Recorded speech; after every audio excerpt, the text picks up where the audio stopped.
नमस्कार बच्चों। ओके, तो आज हम लोग हल करेंगे एक्सरसाइज 2.20 जो आपके क्लास 12th केमिस्ट्री का विलियन चैप्टर का एनसीईआरटी एक्सरसाइज 2.20 है। ठीक है, आइए हल करते हैं। बहुत आसान क्वेश्चन है और परीक्षा की दृष्टि से महत्वपूर्ण भी है ऐसे प्रश्न। ठीक है, ये दोनों जो आने वाले हैं, इसके बाद वाला भी प्रश्न और ये भी मोस्ट इंपॉर्टेंट क्वेश्चन है, इस पर आधारित आपको प्रश्न मिलेगा ही। ठीक है, आइए हल करते हैं। शक्कर माने जानते हैं ना, चीनी जो होता है जिसे केन शुगर बोलते हैं। ठीक है, C12H22O11। शक्कर के 5% द्रव्यमान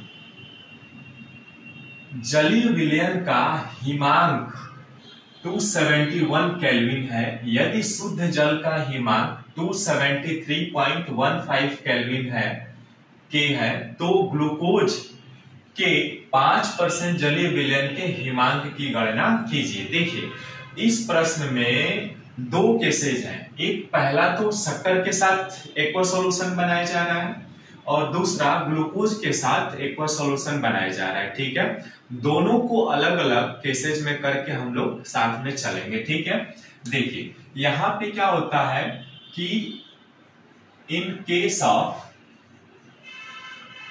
केन शुगर, है ना, केन शुगर यानी शक्कर जो है, और दूसरा स्थिति क्या है हमारे पास, इन केस ऑफ ग्लूकोज। ठीक है, अब देखिए केन शुगर को क्या कहते हैं, शक्कर कहते हैं, चीनी जो आप लोग खाते हैं चाय में। इसका फार्मूला क्या होता है बच्चों, C12H22O11 होता है। और आपका ग्लूकोज का क्या होता है बच्चों, C6H12O6 ये होता है। ठीक है, यानी दोनों का फार्मूला हमने लिख लिया। ठीक है, चलिए अब आगे हल करते हैं। ठीक है, दूसरा केस है आपका ग्लूकोज का और पहला केस है आपका केन शुगर का। ठीक है, यानी C12H22O11। ठीक है, यहां तक। अब देखिए क्या कह रहा है, यहां पे एक एक्वा सॉल्यूशन लिया गया है। ठीक है, इसमें क्या मिलाया जा रहा है, केन शुगर, है ना, केन शुगर मिलाया जा रहा है प्लस H2O मिलाया जा रहा है, दो चीजें। अब कह रहा है कि शक्कर के 5%, यानी यदि इसको हम 5% ले लें, ठीक है, तो बाकी जो है आपका विलायक जो है H2O कितना हो जाएगा, 5% का मतलब कि 100% टोटल है विलियन का, यानी ये टोटल विलियन कितना है, टोटल 100% है। ठीक है, तो 5% इसमें से केन शुगर निकल गया, तो H2O यानी जो विलायक सॉल्वेंट का काम कर रहा है वो कितना होगा, 100 - 5 यानी 95%। ठीक है, अब इसी को यदि चूंकि बोल रहा है मासेज में दिया हुआ है, मास है, तो केन शुगर का द्रव्यमान कितना हो जाएगा, 5 ग्राम। ठीक है, जो कि क्या है, सॉल्यूट का काम कर रहा है, ये ध्यान रखना है। ठीक है, और 100 पूरे विलियन का सॉल्यूशन का द्रव्यमान कितना हो जाएगा, 100 ग्राम्स हो जाएंगे। और आपका पानी जो विलायक का काम कर रहा है, इसका मास कितना हो जाएगा, 95 ग्राम। ठीक है, सेम केसेज है और यही चीजें हो रही हैं यहाँ पे। ठीक है, तो हम लिखते हैं, let the mass of solution, mass of solution कितना है बच्चों, 100 ग्राम्स है। ठीक है, तो मास ऑफ सॉल्यूट यानी जो विलेय है, जिसको हम W2 से प्रदर्शित करते हैं, कितना है आपका सॉल्यूट का, 5 ग्राम। ठीक है, तो मास ऑफ सॉल्वेंट कितना हो जाएगा, सॉल्वेंट कितना हो जाएगा बच्चों, ये आपका आ जाएगा 100 - 5 यानी 95 ग्राम। ठीक, मास ऑफ सॉल्यूशन यानी विलयन का आयतन कितना हो गया, 100 ग्राम्स हो गया।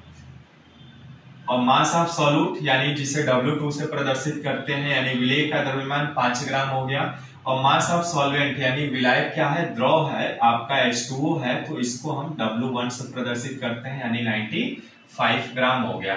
ठीक है, यहां तक क्लियर है।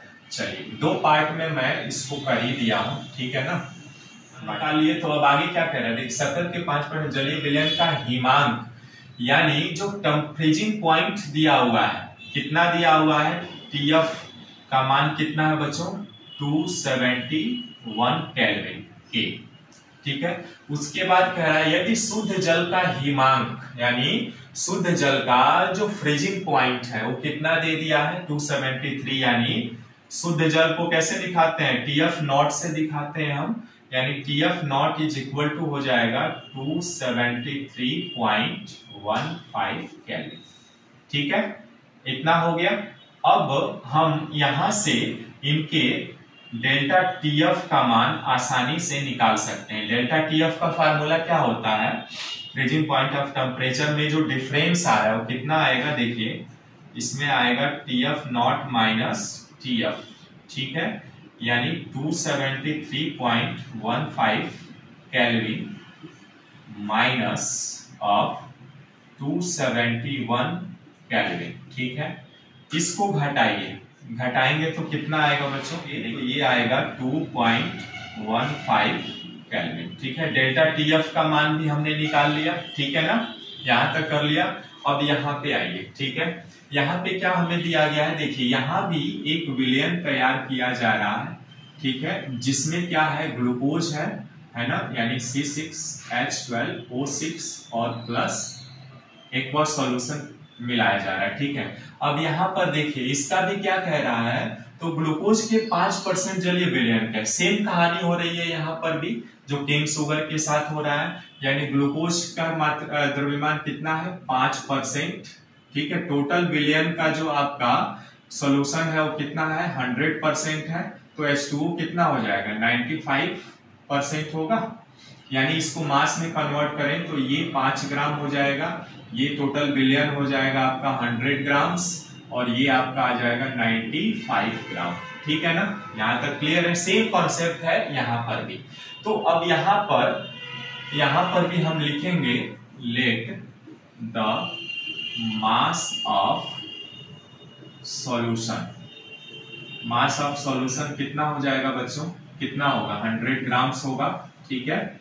और mass of solute, mass of solute, यानी यहां पे सॉल्यूट क्या है, विलेय क्या है आपका, ग्लूकोज है, C6H12O6 है, ठीक है, यानी ये इसका सॉल्यूट विलेय का कितना है ग्राम, 5 ग्राम है, ठीक है। तो mass of solvent, mass of solvent कितना आ जाएगा आपका, ये देखिए 95 आ जाएगा, 100 माइनस 5 95 ग्राम्स आ जाएंगे, ठीक है।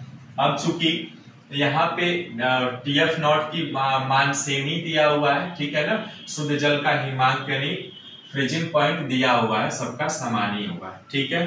तो अब यहाँ तक हमने जब हल कर लिया, तो अब आगे हमें जरूरत पड़ेगी molar mass of cane sugar और मोलर मास ऑफ ग्लूकोज का भी, यहीं पे निकालता हूं मैं, ठीक है। चलिए, मोलर मास निकालेंगे तो कितना आएगा, इसका केन शुगर का 12, ठीक है, कार्बन, एक कार्बन का 12 कार्बन है, प्लस हाइड्रोजन 22 है, गुणे 1 हो जाएगा, प्लस ऑक्सीजन 11 ऑक्सीजन है, और एक ऑक्सीजन का कितना होता है, देखिए 16 होता है, तो 16 लिख लेंगे, ठीक है। यानी ये आएगा 144 और प्लस 22 प्लस 11 6 और 6 17 176, यानी 6 2 8 4 12 के 2 4 बचा कैरी, यानी 7 2 9 4 13 4 17, नहीं देखिए 6 2 8 4 12 के 2 है ना, हासिल 1 बचाना, ठीक है। 7 2 9 और 9 1 10 और 4 14, ये 4 हासिल 1 1 1 2 1 3, 342 ग्राम मोल इनवर्स 1 आएगा। केन शुगर का आपका मोलर मास कितना आ गया, 342 आ गया। वैसे ही इसका भी हम मोलर मास निकाल लेते हैं यहाँ पे, तो मोलर मास निकालेंगे तो क्या आएगा, 6 कार्बन है, एक कार्बन का 12 प्लस 12 हाइड्रोजन है, एक हाइड्रोजन का 1 प्लस ऑक्सीजन 6 है, एक ऑक्सीजन का 16 होता है, ठीक है। यानी हल करेंगे तो 12 12 72 72 प्लस 12 प्लस 96, यानी 6 2 8 2 10 के 0, 1 बचा, 9 1 10, 7 17 1 18, 180 ग्राम पर मोल इनवर्स 1। ये आपका आ गया बच्चों मोलर मास ऑफ किसका, ग्लूकोज का आ गया, क्योंकि जरूरत पड़ेगी, अभी जरूरत पड़ेगी आगे, अभी फार्मूला रखेंगे ना तो ये आपका आ जाएगा इतना। ठीक है, यहां तक लिख लिया आपने। चलिए अब फार्मूला रखते हैं, चूंकि हम जानते हैं फार्मूला क्या होता है। फार्मूला हमारे पास जो होता है ये किस पर आधारित है, यानी आपका हिमांक में अवनमन वाला जो टॉपिक हम लोगों ने पढ़ा था ना उसी पे आधारित है, यानी आपका डिप्रेशन इन फ्रीजिंग पॉइंट वाले फार्मूले से इसको हलता है। Formula delta TF is equal to होता है के एफ गुणे W2 बाई M2 गुणे 1000 बटे W1। देखिए ये फार्मूला होता है बच्चों हमारे पास डिप्रेशन इन फ्रीजिंग पॉइंट का। ठीक है, यानी डेल्टा टीएफ होगा आपका डिप्रेशन इन फ्रीजिंग पॉइंट में निकलेगा। केएफ क्या है, मोलर अवनमन स्थिरांक है। W2 क्या है, विलेय का द्रव्यमान है। M2 क्या है, इसका मोलर मास है। और 1000 इसलिए हमने गुणा कर दिया क्योंकि जब W1 यानी आपका जो विलायक है उसका द्रव्यमान यदि ग्राम में है तब 1000 से गुणा करते हैं, यदि केजी में दिया होगा तो हम 1000 से गुणा नहीं करेंगे। ठीक है, यहाँ पर 1 रहेगा और यहाँ पे जितना केजी, क्योंकि यहाँ पे ग्राम में दिया हुआ है ना, देखिए सॉल्वेंट 95, तो इसलिए हमने 1000 से मल्टीप्लाई करा दिया। ठीक है, अब इस फार्मूले में मान रखते हैं यहाँ पर भी। ठीक है, एक केस हमारा ये होगा और दूसरा केस आपका ये रहेगा। ठीक है, चलिए इसको हल करेंगे आगे, तो यहाँ पे हम हल करते हैं। ठीक है, थोड़ा सा जगह कम पड़ रहा है, इसको लिख लीजिएगा। डेल्टा टीएफ का मान कितना है बच्चों, देखिए 2.15 केल्विन। ठीक है, बराबर केएफ को एज इट इज रखते हैं गुणे W2 का मान कितना आया है 5 ग्राम बटे M2 का मान, यानी इसका मोलर मास, देखिए मोलर मास M2 अभी जरूरत पड़ा ना 342। ठीक है, मात्रक नहीं लिख रहा हूं, ठीक है, छोड़ दे रहा हूं, चाहे लिख ही लीजिए कहीं मिस्टेक ना हो जाए। ग्राम पर मोल इनवर्स 1। ठीक है, गुणे 1000 बटे अब W1। ठीक है, W1 का मान क्या है आपके पास, देखिए W1 का मान कितना है आपके पास 95, तो ये आपका 95 हो जाएगा। ठीक है ना, 95। अब इसको एज इट इज मैं ऐसे ही रखता हूं। ठीक है, इक्वेशन 1 मान लेता हूं, कुछ करता नहीं हूं, ऐसे ही इक्वेशन 1 लिख लेता हूं और इधर भी निकाल लेता हूं। ठीक है, delta TF is equal to क्या होता है केएफ गुणे W2 बाई M2 गुणे 1000 बटे W1। यहां पर भी 1000 इसलिए रखा हूं क्योंकि इसका मास जो है वो ग्राम में है। ठीक है, डेल्टा टीएफ इसमें नहीं पता है, इसको एज इट इज रखता हूं मैं। ठीक है, बराबर केएफ का भी मान नहीं पता है, वैसे ही रखता हूं। W2 का मान कितना आया, देखिए सॉल्वेंट आपका W2 का मान कितना है 5 ग्राम है बटे, है ना 5 ग्राम, और M2 का मान कितना है, मोलर मास ये है इसका 180 ग्राम पर मोल इनवर्स 1 गुणे 1000 बटे W1 का मान कितना है बच्चों, देखिए तो W1 का मान आपके पास 95 ग्राम ही है। ठीक है, अब इसको इक्वेशन 2 मान लेता हूं। ठीक है, अब समीकरण 2 और 1 में क्या करता हूं मैं, भाग देता हूं, यानी डिवाइडिंग इक्वेशन 2 बाई इक्वेशन 1। ठीक है, डिवाइड कर देता हूं तो 2 आपका ये है। ठीक है, यानी डेल्टा टीएफ बराबर कितना दिया हुआ है केएफ गुणे 5 ग्राम बटे 180 ग्राम मोल इनवर्स 1 गुणे 1000 बटे 95 ग्राम। ठीक है, अब इन सबका बटे में करना है ना, तो बटे में भाग दीजिए ये भी, यानी इन सबका भाग देना है इक्वेशन 1। इक्वेशन 1 ये है आपके सामने 2.15 केल्विन बटे में KF बटे में क्या है KF गुणे 5 ग्राम बटे क्या है 342 ग्राम मोल इनवर्स 1,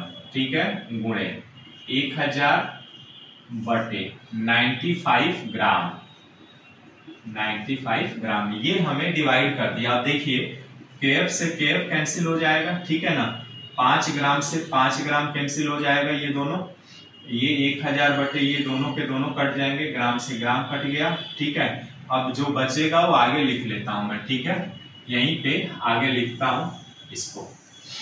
अब क्या होगा ये देखिए, ये बचा हमारे पास डेल्टा TF बटे 2.15 केल्विन इज इक्वल टू, अब देखिए ये पलट जाएंगे, ठीक है, ये ऊपर चला जाएगा 342,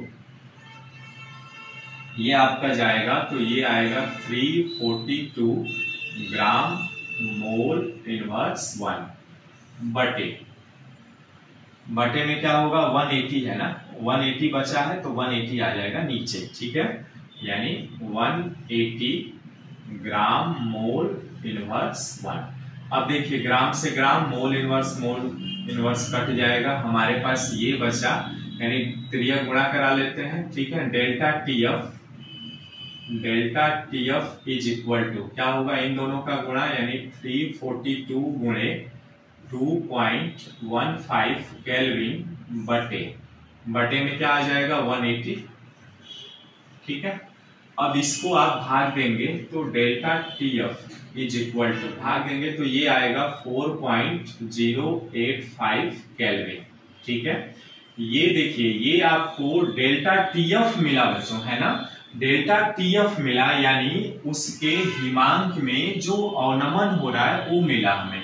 लेकिन हमसे ये तो पूछा नहीं है, हमसे क्या पूछा है कि विलयन के ग्लूकोज के 5% जलीय विलयन के हिमांक की गणना कीजिए, यानी फ्रीजिंग पॉइंट की गणना करनी है TF का, ठीक है। तो यहाँ क्या करेंगे, freezing point of glucose solution, ठीक है।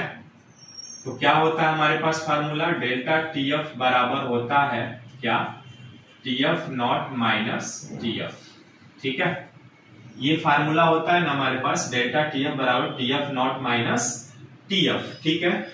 TF को इधर लाता हूं मैं, TF बराबर ये क्या होगा, TF नॉट इधर ही बचा हमारे पास, माइनस डेल्टा TF।